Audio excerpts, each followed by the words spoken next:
Kano Sensei is already cementing herself as best girl this season. She's just absolutely fantastic. She's already had so many great points in the series, even that we're only at episode 2. Well, she's technically 3 episodes worth of time, but yes, my thoughts on episode 2. This has been a very surprising series already, and I'm already wanting to jump right into doing an impressions on episode 2 just because of that. But yeah, it's been absolutely fantastic so far. So we essentially opened up with a little argument between a couple of characters talking about eating food in the dormitory that somebody else is. And that's when we have Nanako walk in with no shirt on. And so we get a little perspective there. Kind of jumps to where we have Kano Sensei talking about this next project they have, which is they have to make a 3-minute long video. I really got a kick out of it because at some point they kind of reveal that this is supposed to be about time, this 3-minute video. And Sensei's asking Koya, like, has anything happened recently that could be inspirational for your project? What could that possibly be? No, he immediately thinks of Nanako putting her chest on his head and him seeing without her shirt on. Yeah. Not the fact that you went back in time. That can't be inspiration. But yeah, we did get a little brief moment with him and Nanako working at the same convenience store, which he obviously doesn't know why. He would be embarrassed that they're dressed the same. Yeah, protagonists. They don't quite get it. We do, but they don't quite get it. But this is a nice little brief time because it seems like every single character, well, at least with Aki and Nanako, he has a brief moment to kind of get a little more information about them. With Nanako, he kind of asked her, why'd you get into art school? And she's like, well, I think I just wanted to get away from my hometown. She felt like this is such a kind of out in the sticks place that she lived, Biwa Lake, I think, nearby there. And she felt like life was passing her by. Like time was running by and she was standing still. And so she wanted to go and just kind of, I guess, grab her future. And she felt like this was a great way of kind of just getting out there and trying something. So, and this was kind of echoed with Aki, who Aki was talking about being not good at school and just trying to find something that she can actually do. And they gave another kind of perspective of this, her missing the train all the time and how she's stuck at this train station. And this is obviously the inspiration that Koya needs. Like, okay, I'm going to make this about a train station, which train stations are always kind of something that never changes. And they kind of, no matter how much time passes by, train stations kind of just stay there. They're always there. Now they can be shut down and the train can pass them by, but they're always there.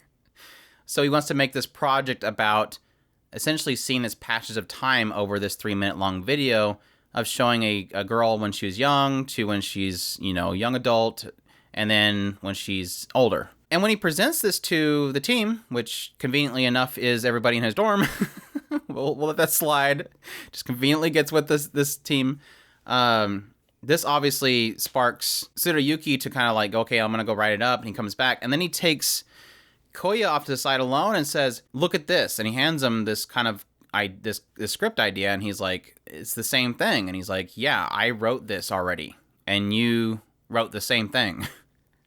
And then that's when Koya realizes, oh, yeah, I actually seen this in a movie once. There was a series of shorts that I watched in the future. And it must have been written by him.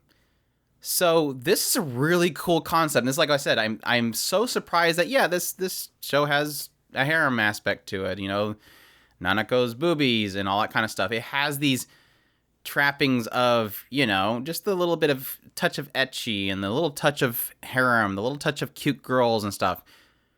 But there's so much more in this show that's really surprising me. And my thought immediately goes to, wow, I wonder if they could possibly get into the concept of not that he went back in time and he's trying to seize a new future, but that during that path, he's actually causing problems. Like my immediate thought when I thought about, some cool stuff they can do with this story when I watched the first episode was, what if him meeting Akishino leads her to never seek her career path? What if the concept of him getting with the girl, like here's Akishino, obviously the cover character. Now, obviously, Nanako, they're trying to present her as a love interest, but sorry, we've already probably established that Akishino is the one. But what if What if they can do something not tragic, like one of those bittersweet kind of things? Like, at some point realize that he does get a relationship with Akishino going on, and then Akishino gives up her dreams because she wants to be with him. And it turns into this thing where he thinks Akishino is giving up this great career. Obviously, it's a great career because she became successful and famous. But maybe she never found love in that path. And now she's with him and she finds love, and that's more important than this. And that's, like I said, that's where my mind kind of just trails off these cool possibilities they can do with a story. Now, if they do it or not, that's a big question, obviously. But this is another idea of that concept, is that it's turning into a thing where he just realized he stole this guy's fame.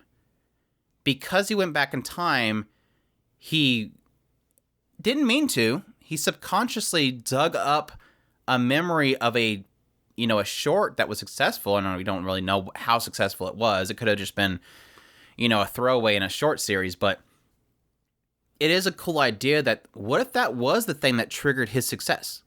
What if that short he stole, unintentionally again, was the trigger for Tsuyayuki to be successful? That's a really cool thing they can actually get into, and what kind of damages that essentially means. Again, not intentional, but it happened. It's exactly what happened. And I thought that was really cool. Like I said, they're hitting on it. Now, they're not getting super heavy with it, like we kind of find out Tsuyayuki never gets his break, but it's still cool. And it was equally cool in that scene that, yes, he acknowledges it, which is cool, but also having Tsuyayuki essentially note that he was planning on, now he was going to use that later. This isn't nothing to do with this particular project. With this particular project, he was actually planning on not even giving it much note. Like, we'll just put something together and focus on studies on the side. His thought was, don't put too much effort into it. It's gonna derive away from his studies. So it kind of gave him the inspiration to do better. And it can, in a sense, even though he stole this future from him, this future project, he still managed to inspire him to do better now, which could eventually lead him into being more successful. So, really cool. I like it. The only thing bad in this scene was we start doing the whole, obviously, I was waiting for it. The Tsuyayuki comes in, are you really from the future? I just deduced this from you somehow writing the same thing I did. You must be from the future. Is there something else happening here? This is one of the tropes in anime time travel that I really dislike. Now, it could be in other mediums, but I always notice it in anime, obviously, because I watch a lot of anime, but it's a trope that I really don't like. The character that goes, you're actually from the future, aren't you? Like, Tokyo Revengers this season was doing it as well, having Mikey was like, there's something odd about you. How did you know all this? Could you be? I don't like it. But anyways, it was short-lived. They moved on, so we're fine. But yeah, obviously, kind of following this, we have a little bit of dispute between the team, discussing how they can possibly fit their planned, they haven't filmed anything yet, their planned production to match in this 3-minute time frame. And his immediate thought is, let's cut some of the script. And this is obviously something that Tsuyayuki does not like. It upsets him. But Koya kind of keeps to it. He's like, we can, look at the screenplay. We can look at the acting. She can probably speak faster. Why does it have to be the script? This is what I wanted in it. This is the story I'm telling. And I really do, again, this is where Kano Sensei comes into play, and I love her to death. She's specific, and they had a little run-in with Aiko, her kind of talking about not making light of filmmaking. They're kind of starting to make her into the annoying, this is serious business, don't mess around character, which I respect her, but she's kind of, that scene with Aiko was like, oh, please stop. That overplayed, over serious factor there. But with Sensei, I love this scene so much. She essentially lays it out to him that, she knew that there was a dispute happening, and she was very clear with him. Everyone involved in the filmmaking process is the creator. And I really like the statement. And I'll even apply that to myself. Even when me and Chris are doing the podcast, we're doing our previews and stuff like that, I always try to look through all the creators and stuff. And honestly, I usually just kind of stick with, the series composition writer, the directors, the original creators. Sometimes I'll mix in a music composer. But honestly, for what I do, it's a little difficult to look at every single person that touches the piece. But it is an acknowledgement of the idea that technically everybody in that list of credits is important.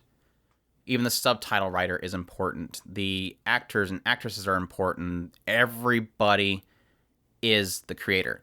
If you took out any one of them, took out the music composer, you have no music, you have no ambience. Took out the sound designer, you have no sound effects. Took out the voice actors, the characters flapping their mouth and nothing's happening. Take out the animators, nothing moves. Take out the director, nothing gets, kind of assigned together. Series composition, all that stuff is important to the integrity of the final product. And I really like that. And it kind of hits to him the idea of, it seems like with this particular story, they're trying to hit on the idea that the writer is important. And the story they're telling is important. And it almost feels like a statement in that regard, because we always talk about the fact that with Quality of Code and the writer of Snafu, romantic comedy Snafu, and his involvement with Quality of Code and his involvement with Girlish Numbers, it felt like he got snuffed with Quality of Code, and it felt like his follow-up, which was Girlish Number, had statements in it. Its writer in that series was constantly being thrown around by the producers and stuff. They were butchering his work, and every time he spoke up, they would kind of shoo him away.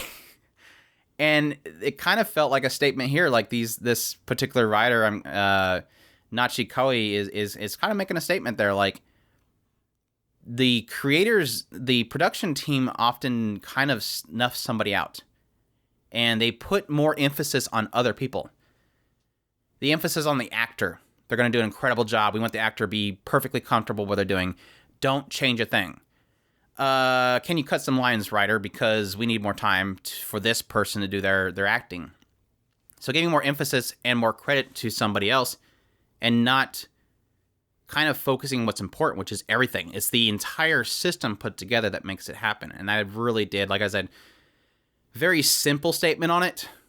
I mean, it technically took an entire episode to make a statement on it, but it was a really cool statement. And like I said, in a show that I keep downplaying, keeps impressing me like that. So yeah, it was really fantastic. I really did like it. So yeah, the episode kind of closes out with them going to the location to film it. Obviously, he's now like, I don't want to cut anything. Please stop. We're going to try it.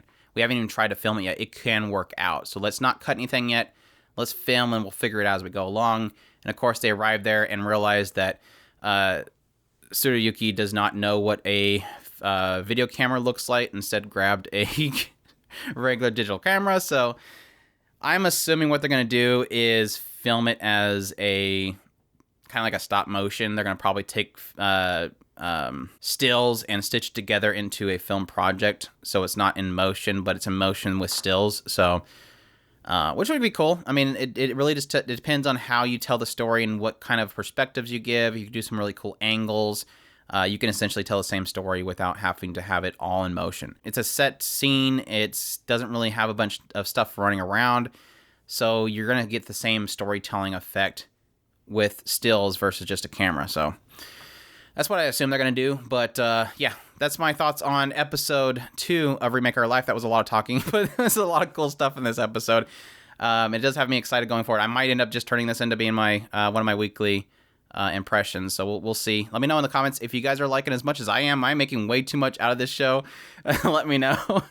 As always, I hope you guys enjoyed this video. If you did, leave a like down below. Comment. Let me know what you thought. Subscribe if you haven't already. Share this video if you can. And y'all take care.